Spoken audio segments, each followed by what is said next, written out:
Oi, oi! Sejam todos muito bem-vindos e bem-vindas. Para quem é novo e nova por aqui, tá chegando por agora, vou me apresentar. Meu nome é Elissandra da Mata, eu sou fundadora do Instituto RH na Prática e minha missão aqui com vocês é, de fato, ajudar, fazer com que vocês consigam construir uma atuação na área de recursos humanos mais estratégica, mais realista e também mais prática.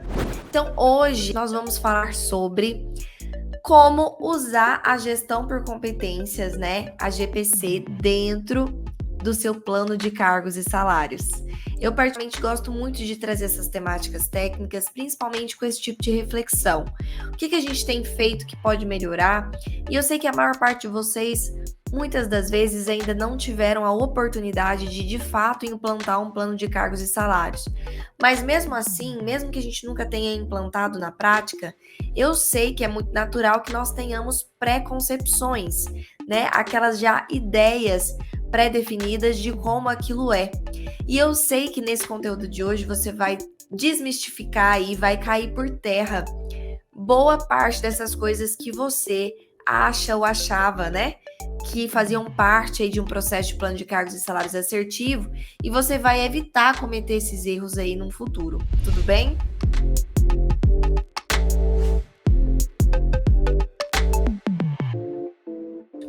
Antes de mais nada, deixa eu contextualizar vocês aqui com relação a essa questão do plano de cargos e salários. O que seria, um processo de plano de cargos e salários de fato assertivo? Bom, o plano de cargos e salários, ele tem um intuito principal. Qual é esse intuito? É organizar os cargos, organizar os salários e organizar a forma com que as pessoas andam por esses cargos e por esses salários, que são as carreiras ou as transições, as mudanças de área, as mudanças de cargo, todo esse caminho que as pessoas podem ou tendem a fazer dentro dos cargos da empresa e também dentro dos salários da empresa. Então, é toda essa estruturação e organização. Eu sei que muitas pessoas acabam pensando, plano de cargos e salários é definir os salários. E aí eu vejo pessoas, não, Iris, eu quero aprender só o plano de carreira, como criar carreira. Na verdade, tá tudo interligado. Fazer um plano de cargos e salários bem feito é, de fato, pensar nesse todo. É pensar em organizar os cargos de forma que eles consigam fazer sentido tanto dentro da empresa, mas também fazer sentido para fora da empresa. Então, não adianta você organizar os seus cargos de uma maneira que só faz sentido ali dentro. Que quem está de fora, na hora que você anuncia uma vaga, ele não entende nada, que essa nomenclatura de vaga não tem a ver com esse nível, não tem a ver com essa área, então precisa também fazer um sentido para com o mercado. E é essa organização de hierarquias, de organograma, de nomenclaturas, de níveis, então, que a gente faz essa primeira organização. E aí a gente vai para uma organização salarial, onde que esses cargos eles vão estar encaixados em níveis, em faixas salariais, A nossa tabela salarial ali, que também tem que fazer sentido para dentro da empresa, então tem que fazer sentido numa lógica ali de crescimento, E também fazer sentido para fora da empresa. Também tem que estar adequado e equiparado, digamos assim, com o mercado, tá? Então, essa é uma das funções principais do plano de cargos e salários. Mas eu definindo, então, os cargos, definindo os salários, como que eu, então, defino quem está em cada cargo, quem está em cada salário? Se a pessoa sai de um cargo para outro cargo, como que isso vai ser feito? Quais são os critérios para que isso aconteça? É justamente o manual de cargos e salários onde vão ter os critérios de promoção, de progressão, os critérios de crescimento, as linhas de carreira de cada área, quais são essas linhas de carreira possíveis, quais são as exigências mínimas para eu pular de um cargo para o outro que seja de outra área, que não necessariamente seja da minha área. Então, tudo isso também é definido dentro do plano de cargos e salários. Tem que ficar muito claro isso, porque é uma visão do todo aqui, e é assim que, de fato, você implanta um plano de cargos e salários que seja estratégico e que funcione. Não adianta fazer só uma parte disso, tá? Então, começa por aí. Mas nem é isso que eu queria dizer para vocês. era só para dar uma introdução para alinhar pensamentos. O que eu quero dizer é que quando a gente pensa em implantação de um plano de cargos e salários, normalmente existem duas crenças que envolvem aí essa questão. Primeira crença que pode estar existindo dentro da sua mentalidade ou dentro da mentalidade da empresa é a seguinte: que implantar um plano de cargos e salários é gastar mais.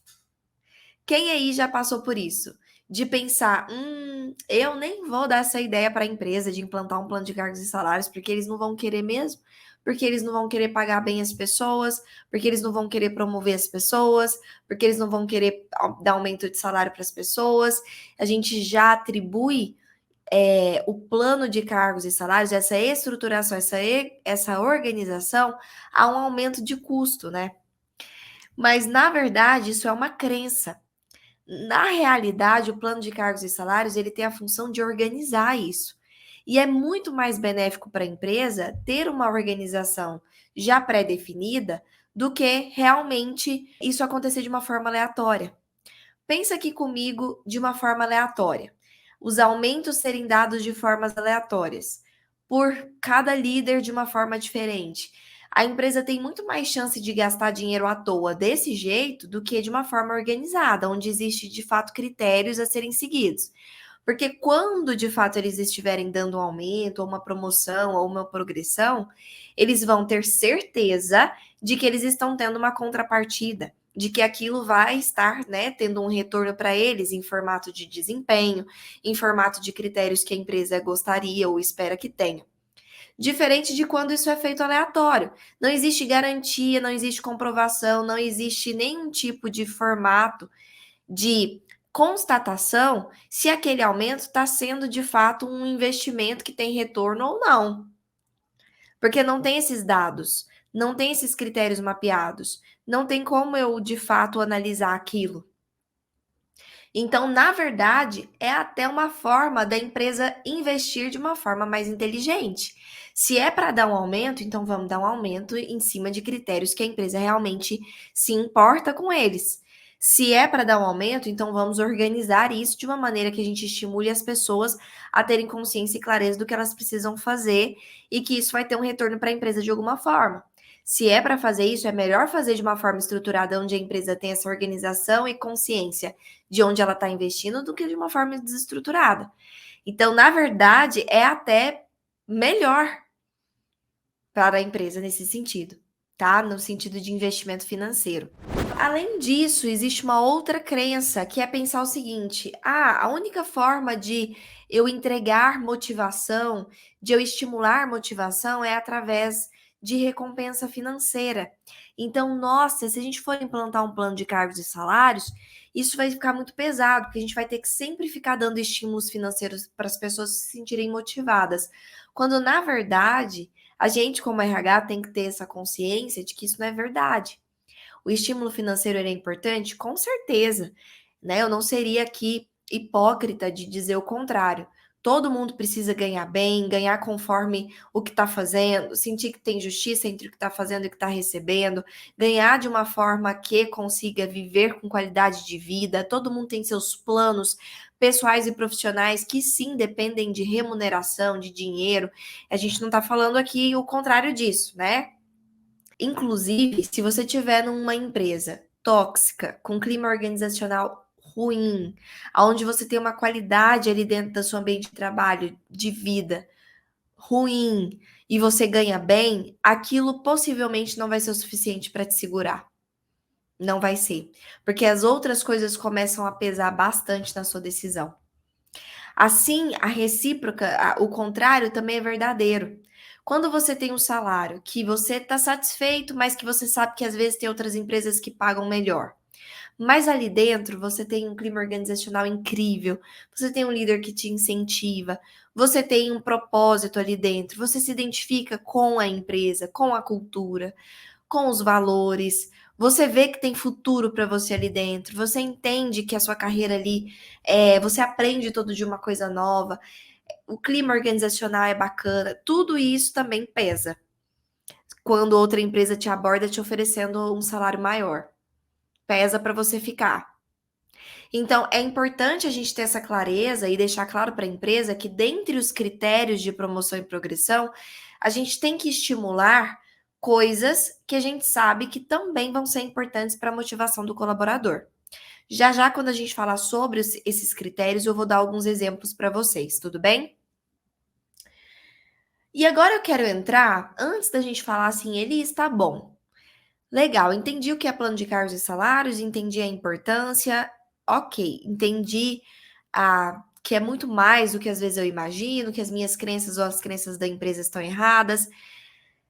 Vamos então agora para o fato de que existem muitos erros cometidos nos planos de cargos e salários? Vamos começar dizendo isso sobre os maiores erros que nós cometemos quando a gente implanta um plano de cargos e salários? Antes de eu falar a forma correta, que é, né, a melhor forma, antes de eu falar a melhor forma, que é usando as competências, eu vou falar erros que 80% dos profissionais que implantam um plano de cargos e salários cometem. Pelo menos um desses erros aqui. Primeiro erro, deixar os critérios de crescimento na subjetividade de cada líder. A gente falou sobre subjetividade numa live dessa semana. Quando a gente não controla conscientemente a forma que as pessoas vão ser geridas, e se aqui a gente não coloca dentro do nosso plano de cargos e salários critérios claros, bem definidos, conscientes de como essas pessoas elas vão então se organizar dentro dos cargos, dos salários e na sua estruturação de carreira, lembra que isso vai acontecer de todo jeito? Isso vai acontecer de todo jeito. As pessoas vão continuar crescendo de alguma forma, elas vão continuar ganhando aumento de alguma forma, mesmo que isso seja mais demorado, ou mesmo que isso seja mais atípico, mas isso vai acontecer em algum momento. E quando isso acontecer, vai acontecer como? Na subjetividade de cada líder. O que seria essa subjetividade de cada líder? É a lente pela qual o líder enxerga o mundo. Cada líder tem a sua lente. Cada líder tem a sua história de vida, o seu contexto, as pessoas com quem conviveu durante a sua infância, durante a sua vida, coisas que passou, experiências que viveu e que vão formando em nossa forma de enxergar o mundo. Nesse caso, cada líder, então, vai tomar decisões ali de liderança dentro da sua equipe conforme o seu jeito. E aí vão ter aqueles líderes que são mais amigões, que querem ser mais próximas da sua equipe, querem estar mais próximas dos seus liderados, querem ser mais amigos, querem agradar. E eles vão, então, sempre dar aquela sensação para os colaboradores de que eles estão ali prontos para lutar por eles. E aí o colaborador ele vai ter mais liberdade, digamos assim, de chegar e falar assim: nossa, líder, olha, eu tô com um problema financeiro, eu queria que você me ajudasse lá com a diretoria, que você falasse bem de mim, que você tentasse ver, já tem um tempinho que eu não ganho um aumento, para ver se a gente consegue fazer isso acontecer, porque eu financiei um apartamento, uma casa agora, e tá muito complicado, e nasceu mais um filho. E aí o líder vai fazer o quê para agradar? Não, pode deixar comigo, realmente, eu entendo, tem um tempo que você não ganha um aumento. E aí esse líder vai o quê? Vai lá na diretoria, vai falar bem desse colaborador, falar, olha, ele é muito bom, tem um tempo que ele não recebe um aumento. E aí, muito provavelmente, de novo, quando não existem esses critérios, a diretoria ou a presidência ou o dono, muito provavelmente não conhece pessoalmente ou de perto cada um dos colaboradores e seus desempenhos. Então, ele acredita no líder, concorda? Então, ele vai perguntar para o líder: é uma peça importante da equipe? A gente vai perder muito se a gente perder essa pessoa? É uma peça fundamental. Eu quero muito fazer isso por ele, que eu tenho certeza que ele vai ficar conosco, ele ainda trouxe muitas ideias, ainda, né? Vai defender ali o seu lado.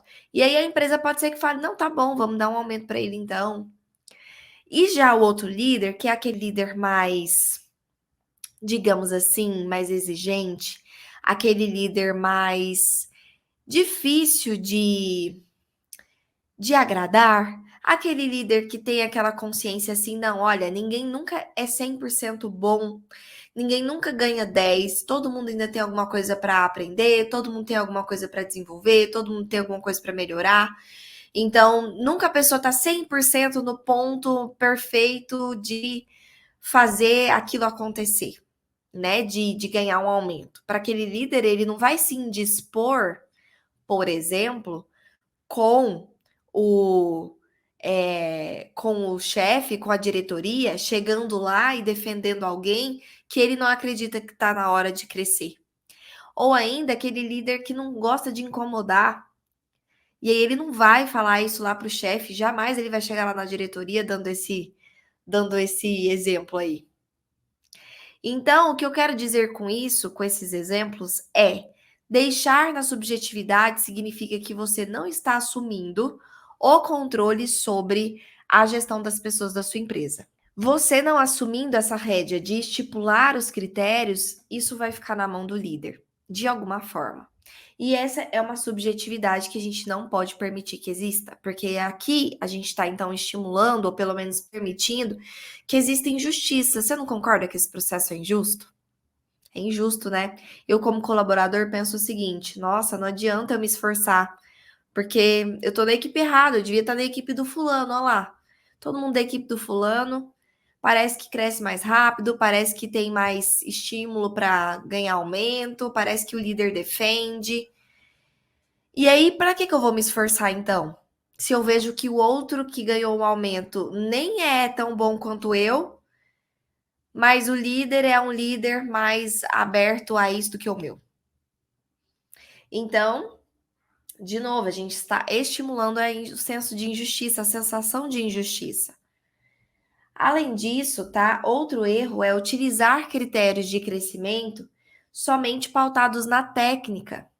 É quando você cria o seu plano de cargos e salários e coloca lá que para a pessoa crescer, ela tem que ela tem que ter, por exemplo, uma pós-graduação. Então, olha, fulano, para você passar de analista para coordenador, você precisa fazer uma pós-graduação. Aí o que que o fulano faz? Perfeito, vou me inscrever numa pós-graduação.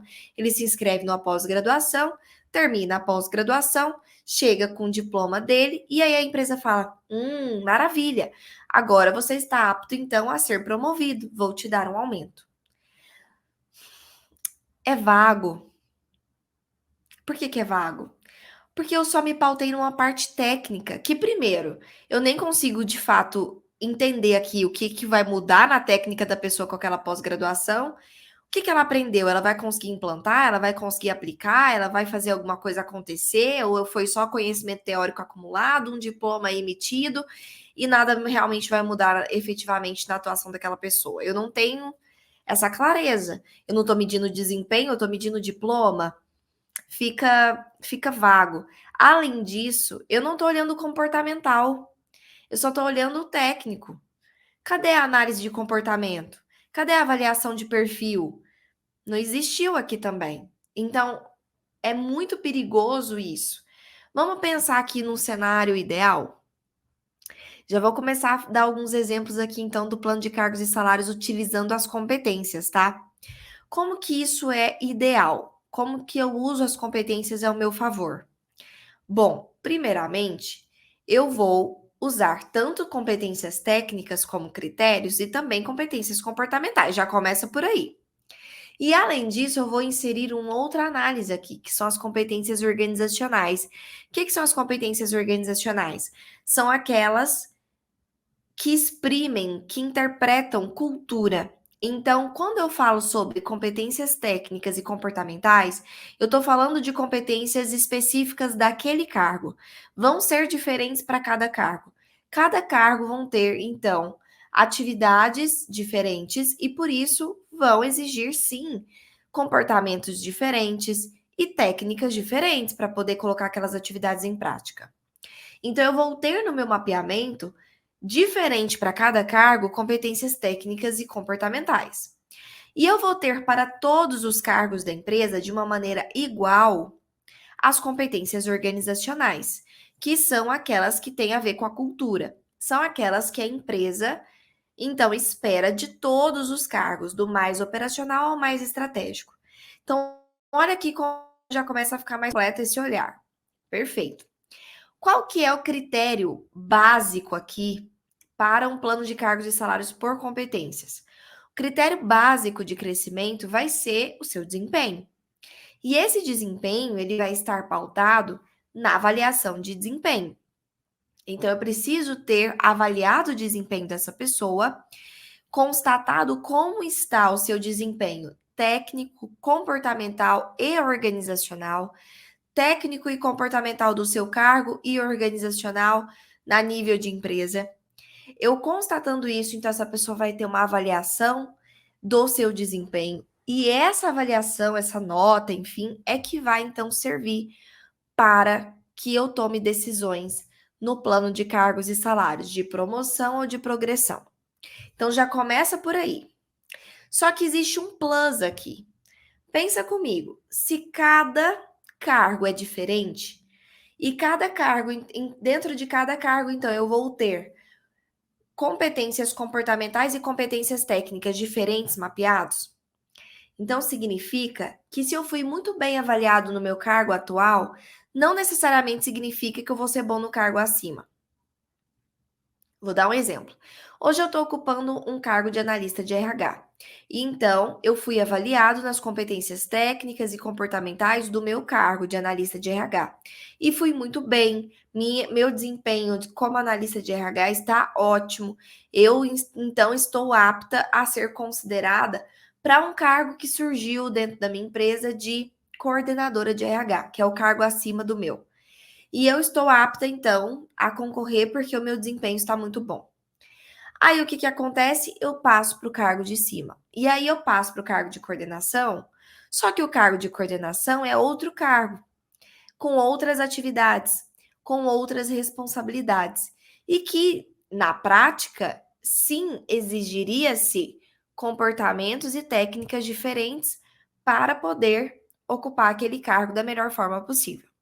Só que eu não fui avaliada para o cargo acima, eu fui avaliada só no meu cargo de analista.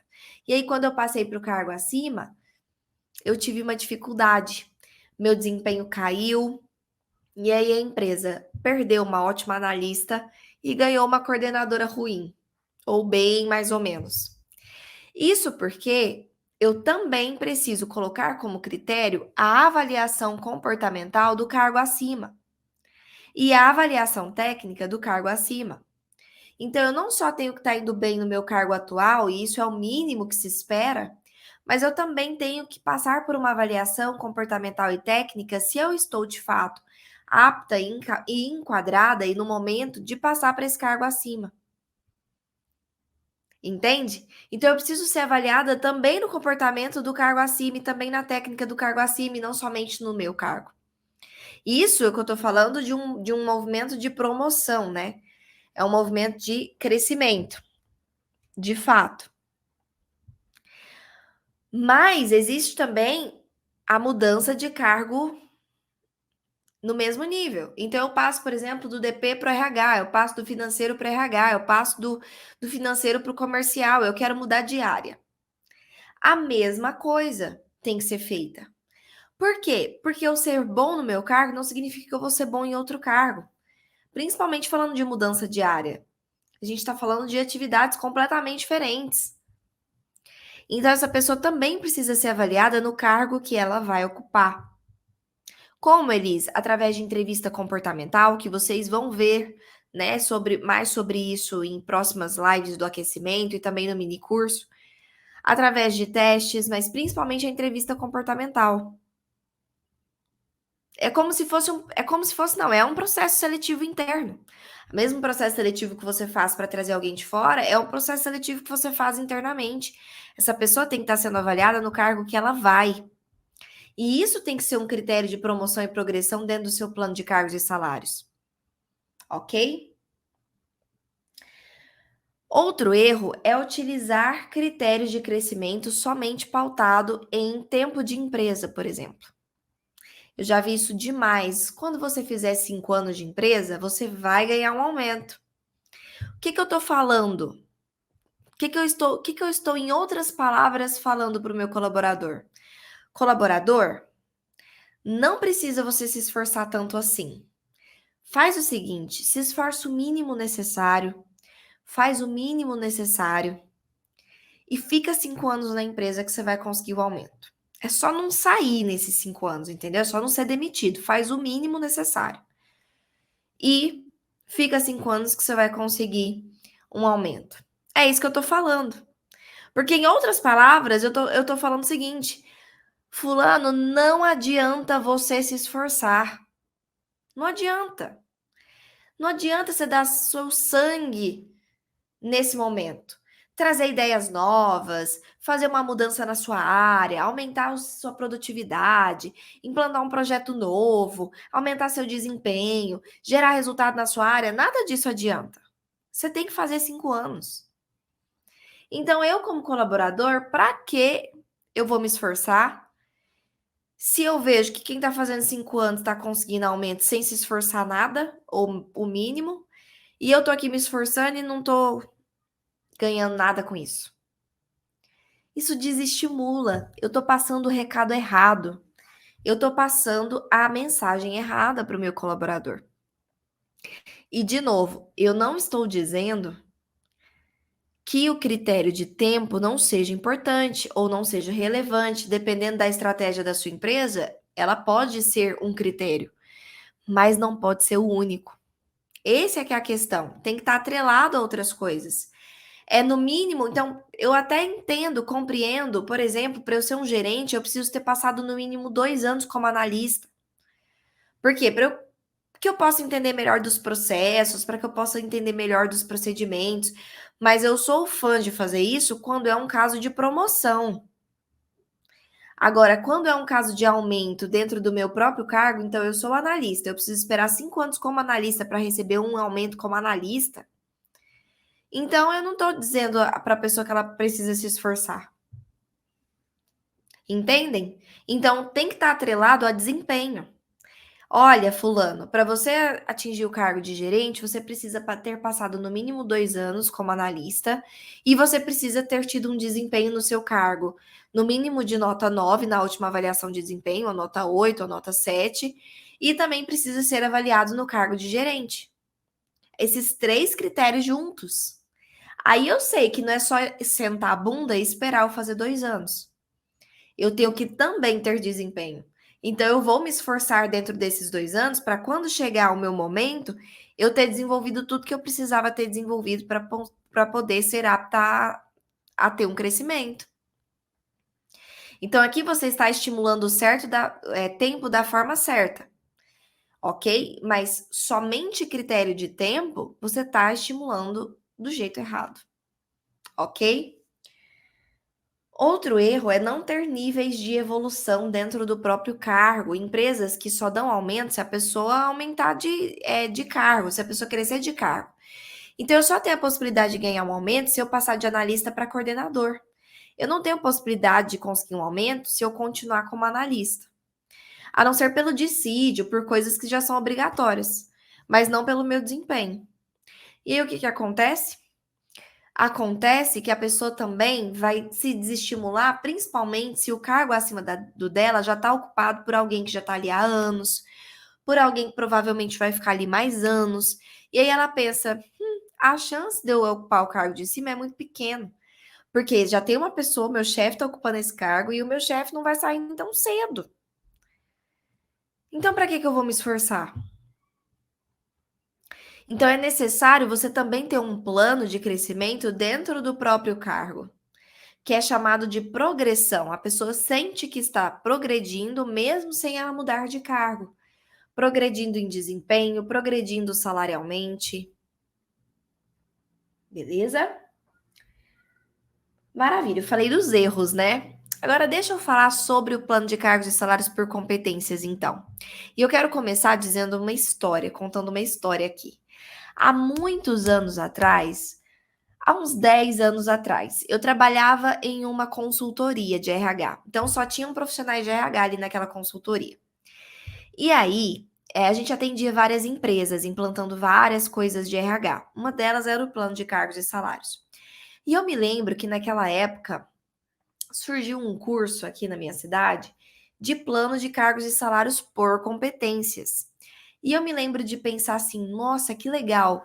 Eu já estava começando a abrir muito os meus olhos com relação a essa questão da gestão por competências. Já estava começando a entender que era muito mais do que eu tinha visto na faculdade, muito mais do que eu tinha visto na minha pós-graduação, que enfim, tinha muitas nuances que eu podia utilizar dentro daquela questão das competências que eu ainda não utilizava. E eu lembro que me chamou a atenção, nossa, que legal. Como será que eu uso as competências, então, dentro do meu plano de cargos e salários? E aí eu comentei com as minhas chefes. Eu tinha duas chefes na época, elas eram sócias, donas dessa consultoria. E eu lembro de comentar com elas. Nossa, eu quero muito fazer esse curso. Eu vou fazer esse curso aqui de plano de cargos e salários e era muito caro na época, tá? Muito caro. E quando eu falo caro, era tipo assim, uns 5 mil reais, só para aprender plano de cargos e salários, tá? Então, eu queria a opinião delas, porque ia ser um investimento alto e tudo mais, mas eu queria muito aprender a fazer aquilo. E aí, elas me desestimularam. Eu lembro como se fosse ontem. Elas falaram assim: o quê? Plano de cargos e são competências? Não, esse negócio não funciona. Isso aí não vai para frente. Plano de cargos e salários é matemática, é preto no branco, é criar tabela salarial e colocar as pessoas para crescer ali dentro. Colocar critérios mínimos, critérios já usuais, né? E aí eu pensei, gente, mas tem que ter alguma coisa nisso aqui. Tem que ter. Isso aqui parece ser algo diferente, diferencial, que vai me trazer uma visão diferente, porque senão não custaria tão caro, se não fosse bom, né? Eu pensei isso na época. E segundo, que eu pensei, é uma coisa que pouca gente domina, se nem minhas chefes sabem o que é, eu posso trazer isso como um diferencial para cá ou para minha atuação. E eu me lembro que eu pensei em arriscar. Enfim, foi maravilhoso o curso, eu aprendi tudo o que eu passo para vocês e muito mais, né, que eu passo ainda muito mais hoje, porque na época tudo muito, evoluiu muito nesses 10 anos, né? Mas eu me lembro que para a época era uma coisa assim que abriu a minha mente, foi como se ela explodisse assim. Eu fiquei, meu Deus do céu, é isso, sabe? É isso. Isso é sim é um plano de cargos e salários, e não somente, sabe, uma tabela salarial que eu vou lá, homologo, burocracia. Não é burocracia, é uma coisa que funciona. E eu não tive oportunidade na época de implantar isso dentro daquela consultoria, porque mesmo depois de fazer o curso, aquelas donas ainda não abriram a mente para aquilo. E quando eu saí de lá, entrei numa empresa e fui RH interno, né, CLT ali daquela empresa. E eu me lembro que o meu primeiro projeto que eu quis implantar lá foi esse. E aí eu já cheguei apresentando esse projeto para a empresa, que lá eles não tinham plano de cargos e salários. Mostrei o que era o plano de cargos e salários por competências, os benefícios, o que que era, as etapas, o que eles iam ganhar com isso. E eles aprovaram. Eles falaram: "Pode meter bala aí, Elis, pode fazer isso acontecer, porque se for toda essa Coca-Cola que você está dizendo, a gente vai ganhar muito como empresa." E aí eu pensei, perfeito, ótimo, minha oportunidade de colocar isso aqui em prática.